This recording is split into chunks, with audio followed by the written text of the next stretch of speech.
G'day everyone, it's Matt Wadsworth here from the Kiwirail Auckland Metro team.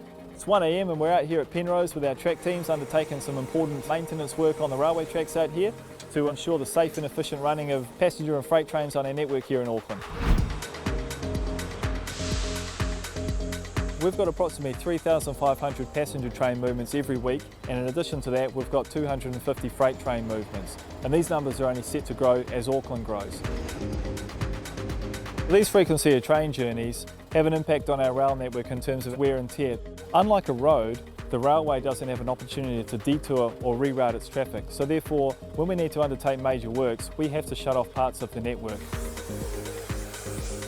In order to work around freight movements and passenger movements, we undertake a lot of what we do at night and on weekends. We understand that this can be disruptive for some of our customers, but it's the only opportunity that we have to come in and undertake major works without causing major disruption during the week and times where people really need to use the rail network. From time to time it is necessary for us to lower the speed over a certain section of track where we may have identified an issue that needs to be rectified. These temporary speed restrictions can disrupt on-time running, and we're working very hard with our key stakeholders to make sure that we minimise and eliminate these speed restrictions to maintain on-time running for our services. At Kiwirail, the customer is at the heart of every single thing that we do.